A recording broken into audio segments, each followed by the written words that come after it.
Pal Parris Alford, longtime Ole Miss beat writer for the Northeast Mississippi Daily News Journal, covering the Rebels and also, of course, keeping an eye on Mississippi State, too. Good morning, Parrish.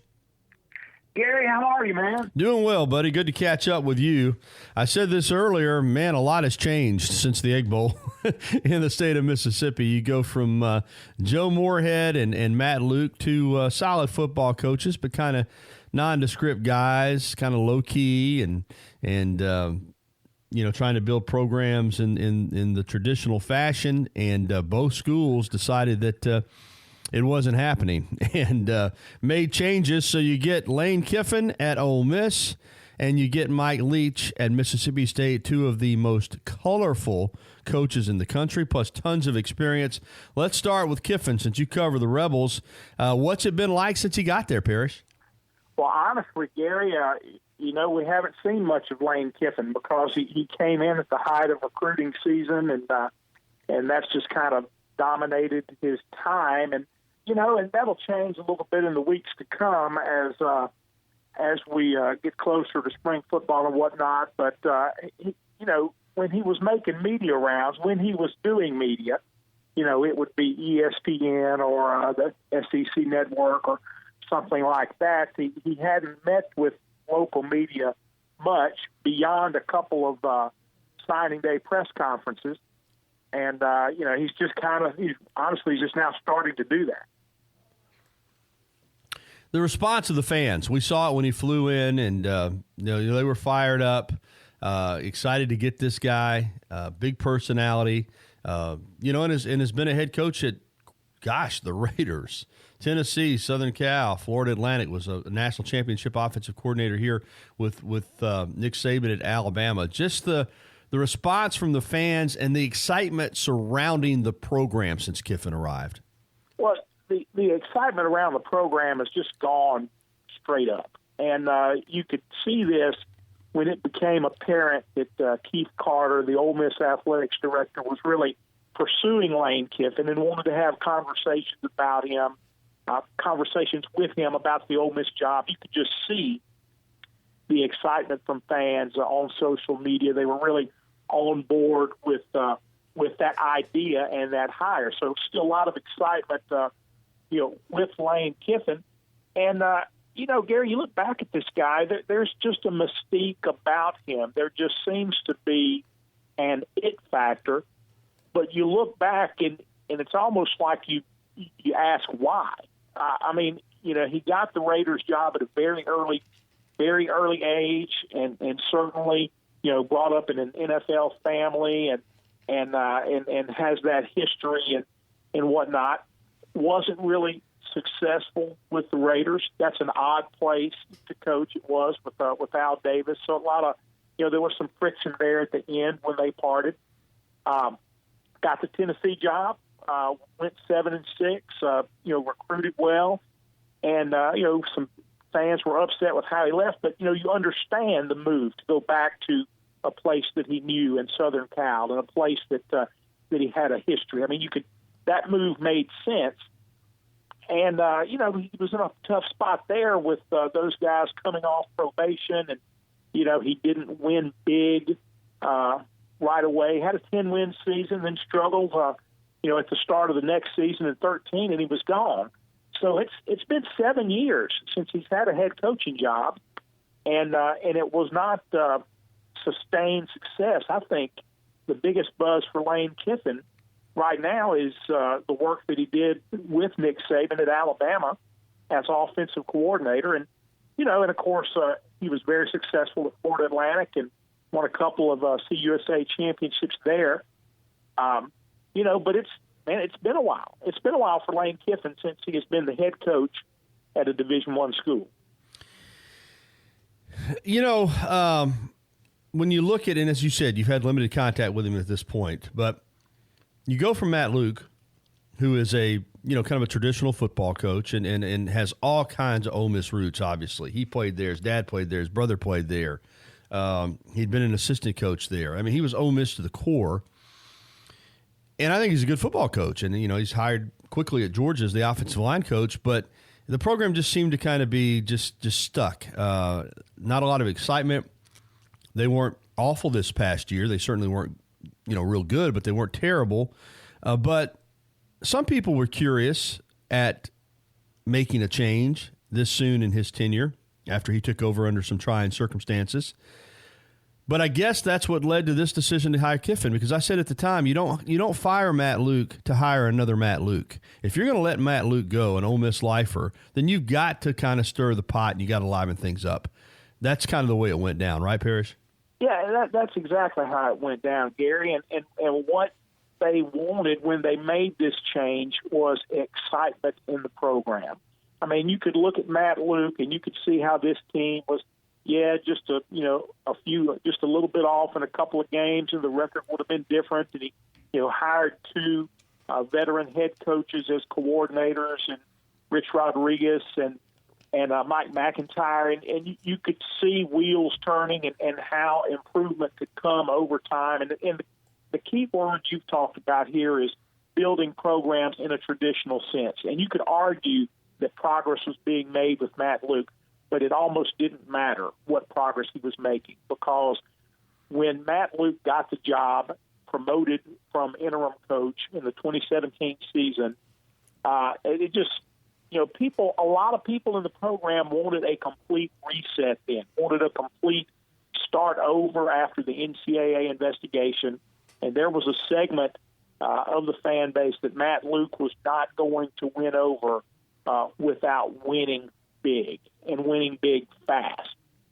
So he had that working against him from the beginning.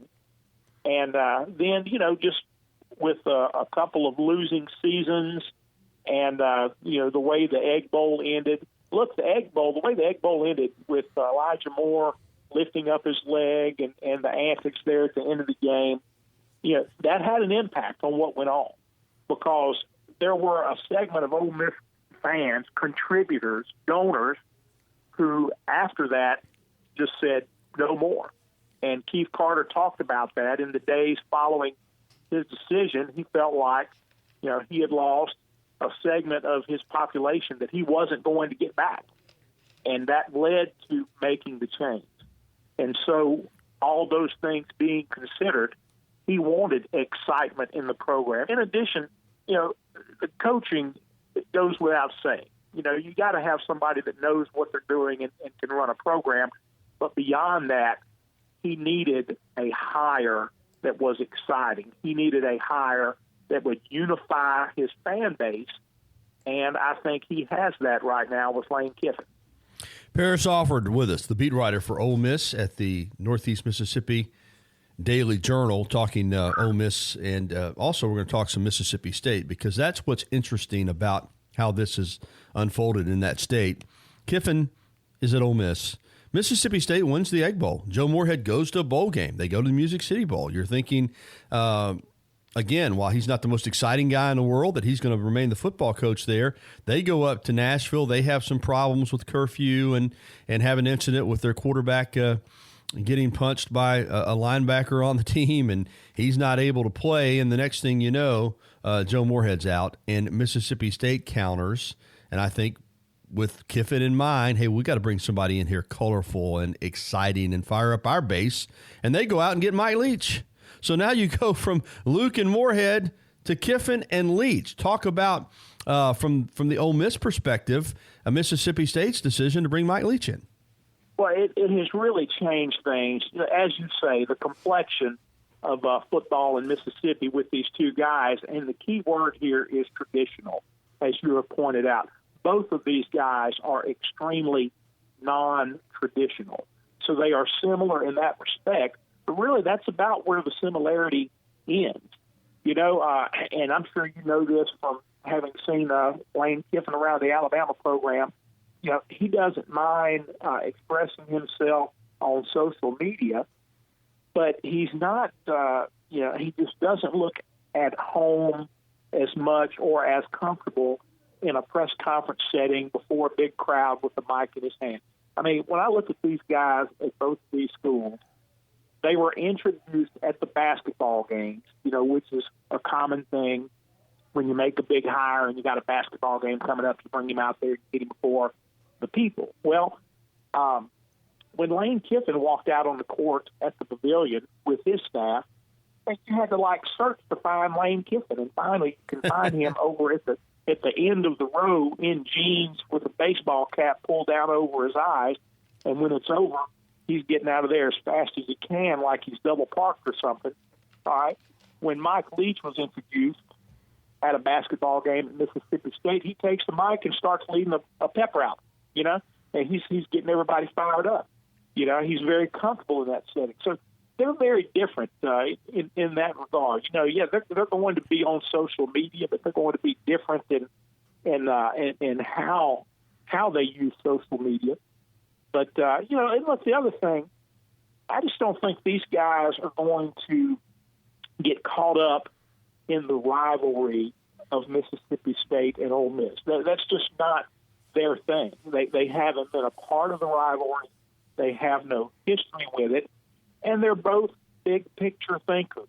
They're both about building their programs, not to mention the fact that they have a relationship with one another. They're friends from having coached together at different schools in the Pac-12.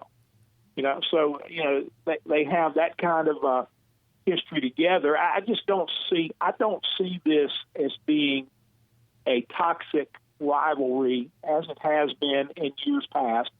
When Dan Mullen took the job in 2008 and just got off the plane and circled Ole Miss, talked about the importance of that game, and it's just it has been a very intense rivalry, especially with what's gone on relative to the NCAA investigation. I think that's going to ease up a little bit with these coaches. I think you make a couple great points. You're right, and I've been saying this for some time, having worked in that state, and of course, obviously worked here and other places. But nationally, the Alabama-Auburn rivalry is huge, and the Egg Bowl, Ole Miss and Mississippi State, is more of for a state rivalry. Although now with the Thanksgiving night telecast, it's come into more of a national prominence, and people are seeing that you name rivalry, Alabama-Auburn, Michigan-Ohio State, USC, UCLA, whatever, Penn State, Pitt. But as far as the intensity among the players and the fan bases, nothing matches the Egg Bowl. And we've started seeing that. You're right. It's almost nasty. And we've had so many incidents in that game that you don't have in these other rivalries. And so I think you're right. I think that's going to cool a little bit. And I also think you make a great point, just having been around him a little bit. But I saw it here in Tuscaloosa. Lane Kiffin is a very peculiar person. You're right. On Twitter, he is quick.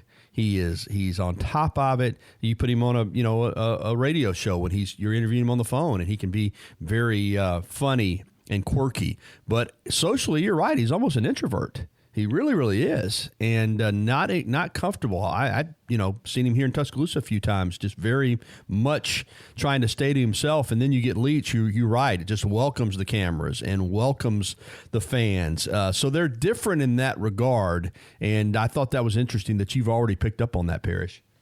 Well, I'll tell you what, Gary, it's going to be different for media over here in Ole Miss, because I'm not sure, what Mike Leach's approach will be, but we don't expect to speak to assistant coaches. I believe the Saban model will be in full effect here. Okay. So basically, that means when you've got a Monday press conference, you've got an introvert up there who that's not his most comfortable setting anyway. Okay. We're going to have to pound with questions. We're going to have to ask so many questions just to get enough to work with through the week. I mean, we've got to keep him up there talking and get some responses from a Monday press conference, because in the past now it's been, well, if I forgot to ask about the development of this running back, I can ask Rich Rodriguez because he's about to walk through that door. The offensive coordinator's not about to walk through that door next season. So we're going to have to really be more strategic and how we as media, as guys who are covering the beat on a daily basis and trying to produce high volume content through the week, we're going to have to change how we do some things, I think, from a regular Monday press conference. Yeah, you will. And, I've seen it up here firsthand with Saban. Your access is going to be much more limited. And You'll have to adjust, Parrish, no doubt about it. All right, let's look big picture, because both these programs, made splash hires, but at the end of the day, it's about trying to win football games. And you look at Ole Miss and you look at Mississippi State, in the last 10 years, both have had some success that is not common to them. Mississippi State and Ole Miss both at the top of the rankings and in college football playoff rankings and so forth. And, Ole Miss beating Alabama back-to-back, and Mississippi State undefeated and number one when the Tide rolled in there to Starkville a few years ago. But at the end of the day, neither one of those teams cashed in on that success by getting to Atlanta. Mississippi State's been once in its history. Ole Miss has never been to the SEC championship game. And you look at what they're trying to keep up with. As I like to say going into every season, for some fan bases, the preseason's the height of excitement, because 3 or 4 weeks in, it's over. And everybody can't win at the highest level. And when you're chasing Alabama and LSU and Auburn and trying to keep up with A&M, what is the realistic opportunities for these two programs to become more than just teams that are just flashing every now and then, to actually compete in this division against those teams that I mentioned and have a shot to get to Atlanta? I think the opportunities are there, but they're on a limited basis right now. Part of that, you've got to catch lightning in a bottle, okay? And Ole Miss almost did that in 2015, okay? But when you didn't stop Arkansas on 4th and 23 in that overtime game, that ultimately was the undoing, because you went in and really had a dominant win in the finale against Mississippi State. So, you stop Arkansas on 4th and 23, you're in the game. That's right. All right? For State and Ole Miss, they're recruiting at a high level. They've got the SEC money that everybody else has. Their facilities are up. They've hired aggressive coaches. It's still about taking advantage of the opportunity when it presents itself. When Mississippi State went to Atlanta in 1998, Alabama was down, okay? You've got to catch a season in which Alabama and or LSU are not as dominant as we've seen them in recent years. That season will come around when one of them maybe is off a little bit, Auburn, there's enough ebb and flow in that program that, I don't put them at that Alabama level, or not the level that we saw LSU this season. And it remains to be seen whether, where LSU goes from here. If they can be more than just, a one-hit wonder there. That was a team the year before with Joe Burrow that was not bad. It wasn't playoff, but, they were in a New Year's Six game. Well, wasn't a bad team. But where do they go now? That's the big challenge for Ed Ogeron. But Mississippi State and Ole Miss, you've got to be ready when the opportunity presents itself, and you've got to finish. And and that's where I think these programs are. I mean, that's more of a realistic goal than expecting that they're going to be right up there with Alabama and LSU anytime soon. Parris Alford wrapping it up with the Ole Miss beat writer for the Northeast Mississippi Daily Journal. You mentioned the challenges that you're going to face from a beat writer perspective with how access is going to change, because you're right, Matt Luke gave you guys a ton of access, more so than most of the coaches in this conference, at least all the ones that have spent time under Saban, and now that seems like it's just about everybody in the league. But from just an excitement standpoint of having a program now that's going to get some national coverage, that's you've got a quirky guy as the head coach. Are you excited and looking forward to covering Lane Kiffin? You know what? Not really. I look at this, Gary, at this stage of my career about how do I interact with these coaches? And access is a big part of that. Sure. I'm not really excited about covering a guy who you always have to be on the look for what he said on Twitter, or what he said that might suddenly go viral into some kind of national story. I don't think we're going to see a whole lot of that from Lane Kiffin. I think he's past that. I think Ole Miss is catching Lane Kiffin at a mature stage of life, and Keith Carter is gambling that Kiffin is going to reset the way that Ed Ogeron has at LSU. And I don't think that's a bad gamble. But, that's, the history, Gary, is, the Kiffin name is out there. And so you constantly would be on the hunt for something that breaks somewhere else, that a guy like that has maybe said when he has been out somewhere or posted on social media.